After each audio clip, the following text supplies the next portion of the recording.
This show is brought to you by Irresistibility, expert help for women with online dating. Are you experiencing inbox crickets or real-life crazies? It's not you, it's your online dating profile. Let us help you do online dating that leads to real-life love and romance. Go to helpmeonlinedate.com and we will send you the first 2 video chapters of our program for free. You are listening to Single Smart Female. This is Jen. And Jen, Letting it all hang out for your love life. examining your dating experiences and answering your hot topic dating questions. Just you and us. Jen squared. No topic is off limits and no filters involved. We are here to help you do dating on your terms. If you have a question you would like us to answer or would like to immediately upgrade your love life with our collection of classes and exclusive merchandise, meet us over now at singlesmartfemale.com. Hello, single smart females. It's the Jens, Jen squared, Gen 1. And Jen 2. And we are here to answer your burning single smart female listener questions. Yes, And you have one. I do. Okay, hit us. This question is from Sexy Rexy, which I really like that name. I think it's cute. So Sexy Rexy is 32 and is from Oregon. And this is what she says. First, what's the difference between being ghosted and him not reaching out for 5 weeks at a time, to use your example? I've been talking to a few guys online and we have made tentative plans to meet for the first time. Sometimes as soon as the next day. And then poof, I've been ghosted. At this point, I've taken a no tolerance stance to ghosting and have deleted their profiles and their phone numbers immediately. Hence my question above. Should I be more lenient with this? My second question is similar. It seems to me that if a man isn't treating you the way that you want to be treated, there is no winning in that situation. Giving him a second chance tells him you're willing to tolerate it, no matter how long you make him wait to hear back from you. This is where I'm having trouble with my boundaries. Figuring out what behaviors I can give a second chance on and which ones I should have no tolerance policy for. Also, what's your advice on sexting before meeting? Okay. So first off, I appreciate that subtle shot she took at me there. Oh, the 5 weeks at a time? Oh, Yeah, you think that was a shot? She did. She took a little bit of a shot. There's no winning in that scenario. I'm here to tell you there actually is. Mm-hmm. And I'm going to be very upfront about that. It's about the way you handle things. My husband doesn't disappear for 5 weeks at a time now whatsoever. Hell, I have trouble getting rid of him for the weekend. I've witnessed. Okay. With that said, you've got some very valid concerns here that I want to address and help you if you truly want to, because there's a difference between wanting to know the answer and being willing to execute on it. If you truly want to, can be very helpful for you. Now, I will say a lot of women in your situation that have doubted that this is possible, it's not always easy for them to do on their own. And which is why they end up working with me where they have an environment where they can see it happen and are willing to experiment with it and have the right support system around it. Okay. With that said, let's start with what's the difference between being ghosted and him not reaching out for 5 weeks. It's perception. Yeah. I'm going to actually get to that point of why you're probably being ghosted here in a second. But him going MIA for 5 weeks he wasn't ready to be my man yet. And that was okay. Right. All right. Because I wasn't, particularly because I was having so much fun Mantourage dating, I wasn't ready to jump into a relationship. So in a way, he did me a favor when he would disappear. Okay. And as for me waiting to call him back, that was just, he wasn't my top priority. My priority was the men who were treating me the way that I wanted to be treated in that moment. Now, what had happened over time, because I wasn't punishing him for it and I wasn't just cutting him off right that second, I acknowledged that we both had our kinks and our baggage and things that we showed up to dating with. He started stepping up more and more because he started realizing that I was somebody that he wanted to spend an extensive amount of time around. And we think they're supposed to know that right away, just because we think we know that about them. But truthfully, nobody really knows that, right? You might have a few moments of, great connection and things like that. But most women, because they start violating their own personal time frame around things and just follow a guy's, they start feeling kooky and needy and weird and things fall apart because they just can't concede that it's okay for him not to want to take you off the market right that second. Right. And it doesn't mean that it never will be his decision. So if he's, going days without contacting you when you guys first meet, I mean, big deal. Yeah. Nothing. That means nothing. It means absolutely nothing. Most women can't handle this shit because they make it mean something. No, it doesn't mean that he is head over heels for you right in that moment. But who cares? If you're truly Mantourage dating and enjoying yourself, it doesn't matter. Right. It doesn't matter if he's not the one right this second. So you have to adjust your perception around this and your level of patience with things, because he's not being disrespectful because he hasn't decided that he really wants to spend an extensive amount of time with you. That's not being disrespectful. Nope. And vice versa. If you were that way as well, that's not you being disrespectful to him. Right. Now, I will say, if I'm not quite clear on what's happening when she's saying poof, she's ghosted, like if they make I'm plans. about to get to that. It's a little bit different what she's talking about, but she was asking specifically about ghosting and being MIA for 5 weeks at a time. So I was explaining that. I will concede that most women can't handle what I did. I took a very strong stance that I knew that this was going to work out for me and I was going to have a hell of a lot of fun on the way. And I wasn't going to punish guys just because I didn't hear from them for a while. I just let them cycle in and cycle out and let the universe just hand me whatever it wanted to in the moment. And it was the most freeing, fun fucking experience I have ever had in love. And Jen, I have to say that that's where I've gotten to now. And I don't freak out if somebody doesn't contact me. I don't worry about it. And you know what actually happens? I don't feel like anyone is not contacting me. I mean, here and there, but it's actually a lot more rare. And I've also heard of lots of women who have worked with me. What happens is people even from their past start contacting them again that just completely disappeared. Oh, because yeah. it's such a profound energy shift that you start to pull them back in. It's such a fun experience. But if you're going to break it down on a very basic level, you're missing all the magic in it. And if you look at it as, you know what, I'm not going to worry about this guy all the time, and take some pressure off yourself and allow yourself to enjoy this process. And if he disappears for a little bit, it doesn't mean anything about you. It doesn't mean he's treating you poorly. It's completely different. Now, okay, so there might be some women out there who have a little bit of a confused idea. Does that mean I'm okay with men standing you up? Like you make a date with them and they stand you up. No, I'm not okay with that shit. That's disrespectful. No. Okay, if you agree and not a tentative plan, no tentative plans here. I'm talking about you have a concrete plan with somebody and they physically don't call you and let you know that that's not happening, or have some, oh my God, I'm sorry, somebody died or something horrendous happened, excuse if they didn't right in the moment. That is standing you up, okay? And I need all my ladies out there to get very clear on that. That is absolutely 100% disrespectful, okay? But accepting that a man is not ready to be your man yet, that's not disrespectful. Not at all. Okay? And yes, men evolve. Men do step up.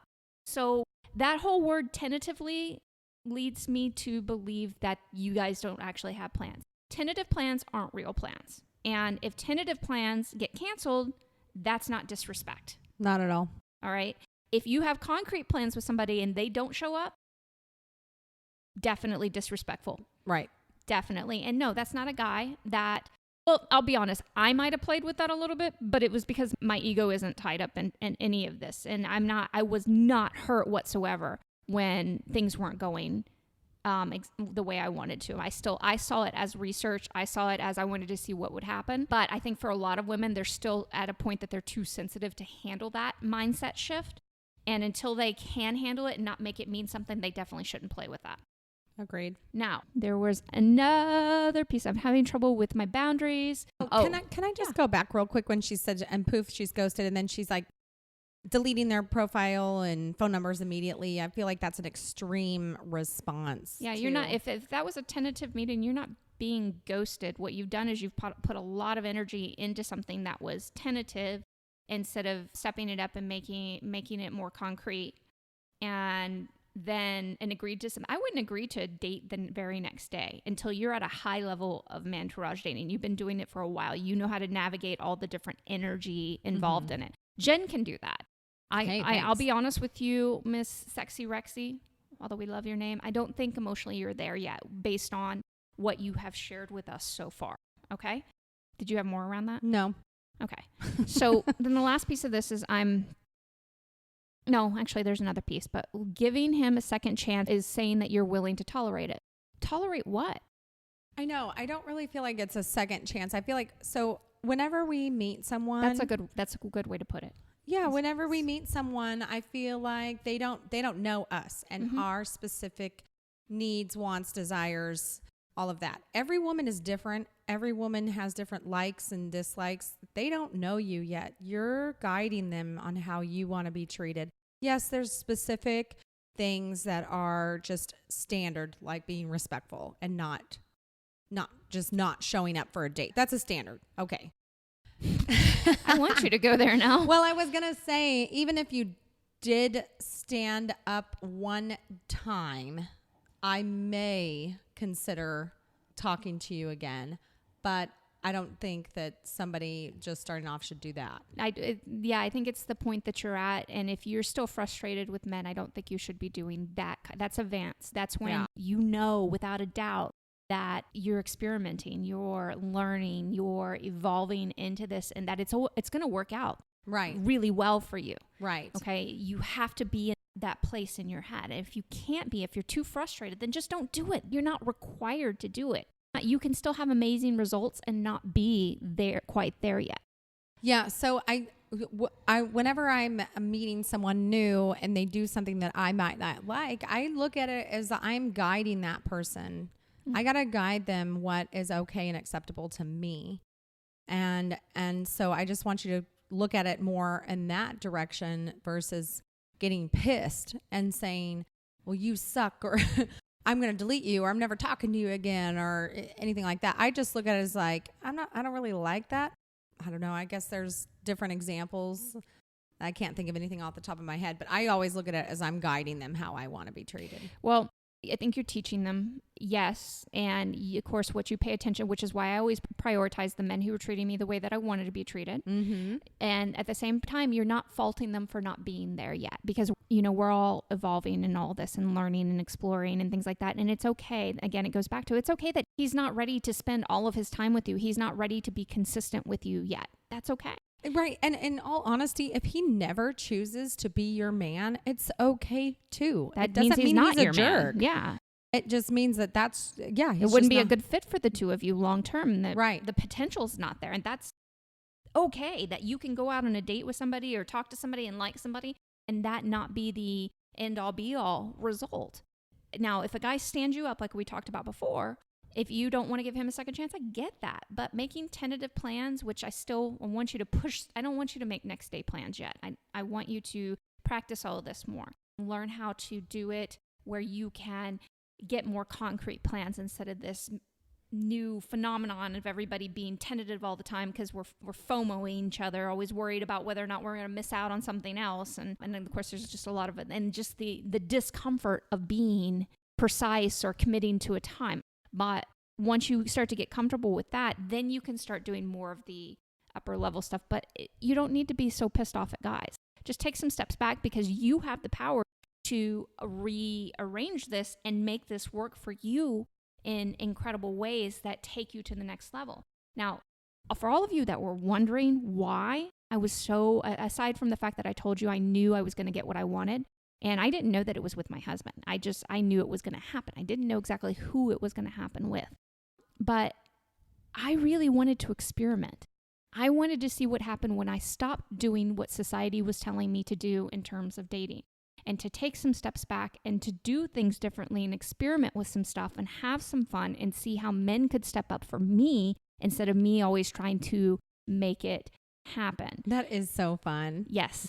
To watch men step up for you, even if they're not a guy you're dating. Just for example, I was at the airport and I was at the train station. That's right. I was on the train and I had some heavy bags, but I could manage all of it. I was fine. And this guy, he was English with the cutest English accent. He's like, "You want me to get that for you?" And I was like, again, I could manage all of it myself, but I said, "Oh, that would be very lovely." And he carried my bag all down the stairs and everything. And I let him do that for me because I'm just wanting to practice receiving from men. Not that you need it whatsoever. I don't. It's just practice. Exactly. And it's actually nice to have someone be like caring for you in that manner. So It is fun, Jen, to see men step up for you, the ones that you're dating and the ones that you're not dating. Yes, it's absolutely awesome. Now to her very last question, what's your advice on sexting before meeting? It's very personal. I'm not a huge fan of it, and just because I want to establish a guy's interest beyond sex. I concede that he's going to want to have sex with me. That's a given, but I want to see what he's willing to do above that.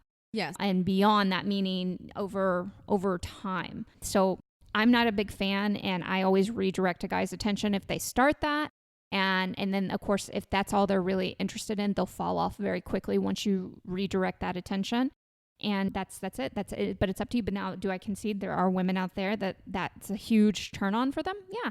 As long as they're not violating their own personal sex boundaries, sexual time frame, I'm completely cool with it. Okay, lover girl, it's time for the final thought on today's show. Ghosting while Mantourage dating is irrelevant. Why? Because you'll be having so much fun with other men, he will be an afterthought. This show is brought to you by Irresistibility, expert help for women with online dating. Are you experiencing inbox crickets or real-life crazies? It's not you, it's your online dating profile. Let us help you do online dating that leads to real-life love and romance. Go to helpmeonlinedate.com and we will send you the first 2 video chapters of our program for free. Hey, lover girl, this is Jen again. Don't forget to subscribe to the show in your favorite podcast app, as well as share Single Smart Female with all of your single smart girlfriends. And if you would like to play around and learn more about Mantourage dating, come see me at singlesmartfemale.com. Talk to you next time.